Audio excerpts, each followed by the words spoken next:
నమ శివాయ ఛానల్కి స్వాగతం అండి. అందరికీ నమస్కారం అండి. రేపు వైకుంఠ ఏకాదశి. ఉపవాసం ఉండలేని వారు ఈ ఒక్కటి తిన్నా సరే కోటి ఉపవాసాల ఫలితం దక్కుతుంది. అయితే ఉపవాసం లేని వారు ఏం చేయడం ద్వారా కోటి ఉపవాసాల పుణ్యాన్ని పొందగలుగుతారు? అలాగే వైకుంఠ ఏకాదశి యొక్క ప్రాముఖ్యత ఏంటి? ఈ పూర్తి అంశాలన్నిటి గురించి కూడా ఈరోజు ఈ వీడియోలో క్షుణ్ణంగా తెలుసుకుందాం. వీడియోలోకి వెళ్ళే ముందు మా చిన్న రిక్వెస్ట్ ఏంటంటే, ఇదివరకు మా ఛానల్ని మీరు సబ్స్క్రైబ్ చేసుకున్నట్లయితే సబ్స్క్రైబ్ చేసుకోండి. అలాగే పక్కన ఉన్న గంట సింబల్ మీద ఆల్ అప్డేట్ అని క్లిక్ చేయండి. అప్పుడే మేము అప్లోడ్ చేసే ప్రతి వీడియోకి మీకు నోటిఫికేషన్ అనేది వస్తుంది. ఇక వివరాల్లోకి వెళ్తే కనుక, వైకుంఠ ఏకాదశి అనేది సంవత్సరంలో అత్యున్నత పవిత్రమైన రోజు. ఈరోజు చేసే ఒక పుణ్యకార్యం చేసిన కోటి పుణ్యాల సమానంగా ఉంటుంది. రేపు వైకుంఠ ఏకాదశి వస్తుంది, కానీ ఈ రోజు నుంచి దీని ప్రభావం మొదలవుతుంది. మన పెద్దలు ఏం చెప్తున్నారంటే, ఏకాదశి అంటే విష్ణువు తలుపులు తెరుచుకునే రోజు. అదే వైకుంఠ ద్వారాలు తెరుచుకునే సమయం. ఈ ద్వారం నుండి వెళ్ళిన వారికి నరకం అనే మాటే ఉండదు. ఏకాదశి అంటే ప్రతిపక్షంలో ఒకటి ఉంటుంది. అంటే చంద్రుడు పెరిగే పక్షం, శుక్లపక్షం, తగ్గే పక్షం, కృష్ణపక్షం. రెండవలో కూడా ఇంకొక ఏకాదశి కానీ మార్గదర్శ శుక్లం ఏకాదశి అని వైకుంఠ ఏకాదశి అంటారు. ఈరోజు మహావిష్ణువు స్వయంగా వైకుంఠ దారాలను తెలిసి భక్తులందరినీ లోపలికి ఆహ్వానిస్తాడు. ఈ విష్ణువు పరమాత్మ స్వరూపుడు. ఆయనని స్మరిస్తే వారికి పాపం అంటదు. పాపం చేసినా క్షమిస్తాడు. పురాణంలో ఏం చెప్పబడిందంటే, ఏకాదశి ఉపవాసం చేసిన వాడు లక్షల పుణ్యాలను పొందుతాడని, వైకుంఠ ఏకాదశి ఉపవాసం చేసిన వాడు కోటి జన్మల పుణ్యాలు పొందుతాడు.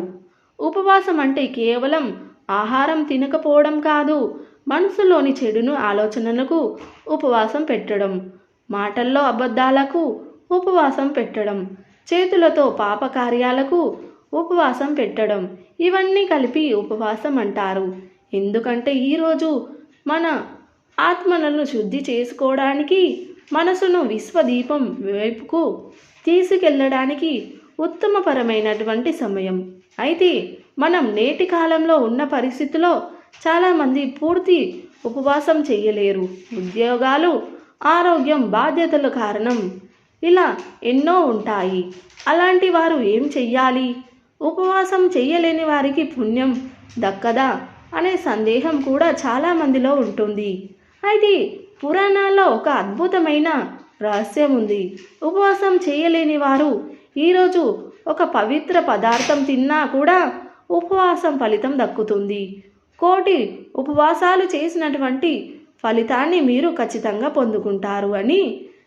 అది ఏ పదార్థం అంటే గనక, తులసి ఆకుతో కూడిన చక్కెర పాలు. తులసి ఆకు అనేది చాలా శ్రేష్టమైనది అనే విషయాన్ని మనకు తెలుసు.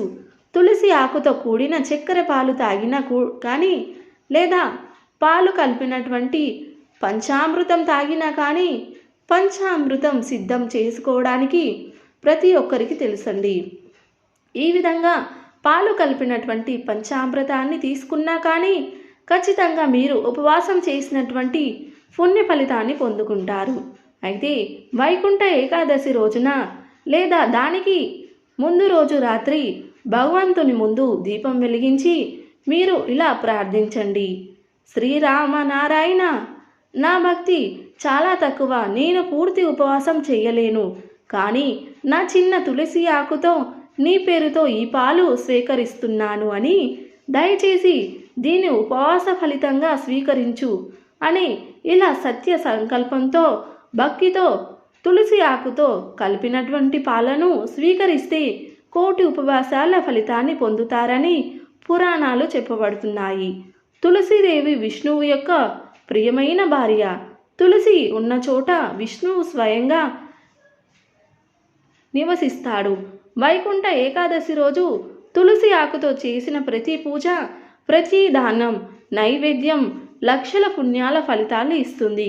పురాణాల గ్రంథాల ప్రకారం, కథల ప్రకారం ఒక్కసారి నారదుడు విష్ణువుని ఇలా అడిగాడు, ప్రభు, ఏదైనా ఉపవాసం చెయ్యలేని పరిస్థితి వస్తే వారికి పుణ్యం దక్కదా అని. అప్పుడు విష్ణువు నవ్వుతూ ఇలా అన్నాడు, తులసి ఆకుతో నన్ను స్మరించినా చాలు వారికి ఉపవాస ఫలితం దక్కుతుందని.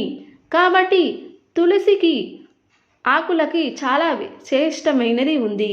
కాబట్టి తులసి ఆకు వేసినటువంటి చక్కెర పాలు తాగడం ఈరోజు మీకు ఎంతో పుణ్య ఫలితాన్ని అందిస్తుంది.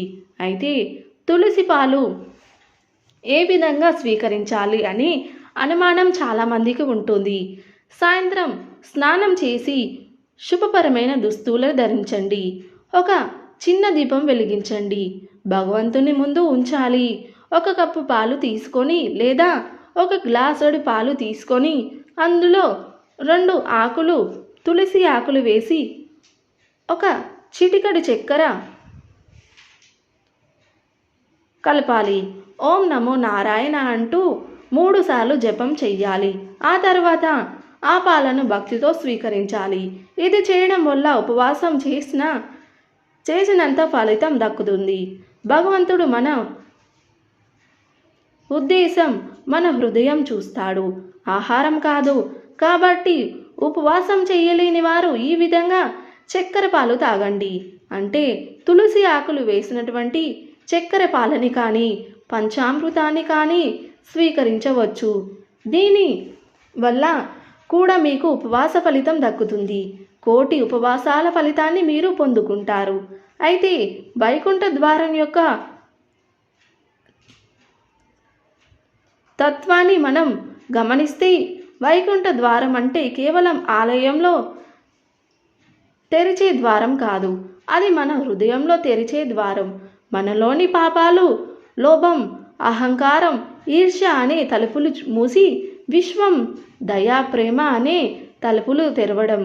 ఇది అసలైన వైకుంఠ ద్వారం. అందుకే ఉపవాసం చేయలేని వారు కనీసం ఈరోజు ఒక మంచి పని చెయ్యాలి. పేదలకు ఆహారం పెట్టడం, ఒక ఆకలితో ఉన్న వారికి వారి ఆకలిని తీర్చడం, వారికి నీరు అందించడం, అనాథ పిల్లలకు బట్టలు ఇవ్వడం, ఇవన్నీ చేస్తే గనక ఉపవాస సమమైన పుణ్యాన్ని మీరు ఖచ్చితంగా పొందగలుగుతారు. చాలామంది ఉపవాసాలు చేస్తూ ఉంటారు, కానీ దీని వెనుక ఉన్నటువంటి శాస్త్రీయ కారణం చాలామందికి తెలియవచ్చు. ఉపవాసం శరీరాన్ని శుద్ధి చేస్తుంది. 11 రోజుల తర్వాత మన జీర్ణ వ్యవస్థను విశ్రాంతి ఇవ్వడం వల్ల శరీరంలోని విభక్తులు బయటికి వస్తాయి. ఆత్మాయికంగా కూడా మన మానసిక శక్తి పెరుగుతుంది. కానీ ఇది చెయ్యలేని వారు కనీసం ఈరోజు సాత్వికంగా ఆహారం తీసుకోవాలి. పాలు, పళ్ళు, తులసి నీరు. ఉపవాసం చెయ్యలేని వారికి పూజ కూడా ఉంటుంది. ఉదయం లేచిన స్నానం చెయ్యాలి. ఇంట్లో పసుపుతో చిన్న విష్ణు చక్రం గీయాలి. దీనిపై దీపం పెట్టి ఓం నారాయణాయ నమ అని 108 సార్లు జపం చెయ్యాలి. తులసి ఆకుతో పాలు స్వీకరించాలి. ఆ తర్వాత ఒక పేదవాడికి ఏదైనా ఆహారం ఇవ్వాలి. ఈ విధంగా చేస్తే గనక ఉపవాస పుణ్యాన్ని మీరు ఖచ్చితంగా పొందగలుగుతారు. దీన్ని చేసిన వారికి కోటి ఉపవాస ఫలితం దక్కుతుందని పురాణాల గ్రంథాలు చెప్పబడుతున్నాయి. అయితే ఉపవాసం చేయలేని భక్తుని గురించి ఒక పురాణ గ్రంథం కూడా ఉంది. అనంతర దాసు అనే ఒక భక్తుడు ఉండేవాడు. అతనికి జ్వరం ఎక్కువగా ఉంది కాబట్టి ఉపవాసం చేయలేకపోయాడు. ఆ రోజు తులసి ఆకుతో కొద్దిగా నీరు తాగి విష్ణువు పేరుతో నిద్రపోయాడు. రాత్రి స్వప్నంలో విష్ణువు దర్శనం ఇచ్చి ఈ విధంగా అన్నాడు, అనంత, నీ భక్తి నాకు ముందు నువ్వు చేసిన ఈ చిన్న పూజే నాకు పెద్ద సహనం. నీకు నేను వైకుంఠంలో స్నానం ఇస్తాను అని. ఇలా భక్తి హృదయం అంటే సరిపోతుంది. ఆహారం తినకపోవడం కంటే మనసు శుద్ధి అనేది చాలా ముఖ్యం. మనసులో ప్రేమతో భగవంతుణ్ణి స్మరించినా చాలు. పురాణాల్లో భగవంతుడు ఏం చెప్పాడంటే, ఒక ఆకుతో నన్ను పూజించినా సరిపోతుంది, అది ప్రేమతో అయితేనే నాకు ఇష్టమని. అంటే మనం తులసి ఆకులతో పాలు తీసుకోవడం అంటే చిన్న పని అనిపించినా కానీ అది భగవంతుడికి మహాపూజ లాంటిది. ఈ విధంగా ఉపవాసం చేయలేని వారు తులసి ఆకులు వేసినటువంటి చక్కెర పాలని స్వీకరించవచ్చు. అలాగే ఏదైనా పుణ్యకారం చేయండి, అంటే ఏదైనా దానం చేయడం, పేదవారికి ఆహారం పెట్టడం, అలాగే బట్టలు దానం చేయడం, అలాగే ఆకలితో ఉన్నవారి యొక్క ఆకలిని తీర్చడం. ఈ విధంగా కనుక కోటి ఉపవాస ఫలితాన్ని మీరు పొందగలుగుతారు. అయితే రేపు వైకుంఠ ఏకాదశి రోజు ఖచ్చితంగా కఠినంగా ఉపవాసం చేయాల్సిన పని లేదు. మేము ఈ వీడియోలో చెప్పిన విధంగా మీరు గనక తులసి ఆకులు వేసిన పాలు తాగి లేదా స్వాతినికంగా ఆహారాన్ని కూడా తీసుకోవచ్చు. అలాగే ఒక పుణ్యకార్యం చేయండి, ఏదైనా దానం చేయండి. ఎవరికైనా పేదవారికి ఆకలి తీర్చి కోటి ఉపవాసాల ఫలితాన్ని మీరు ఖచ్చితంగా పొందుకుంటారు. భగవంతుని దృష్టిలో భక్తి ముఖ్యమైనది, అంతేకాని ఉపవాసం చేస్తున్నారా లేదా అనేది ముఖ్యమైన అంశం కాదు. సో చూసారు కదండి వీడియో కనుక నచ్చినట్లయితే లైక్ చేయండి, షేర్ చేయండి. అలాగే మరిన్ని మంచి మంచి వీడియోల కోసం ఇప్పుడే మన ఛానల్ని సబ్స్క్రైబ్ చేసుకోండి.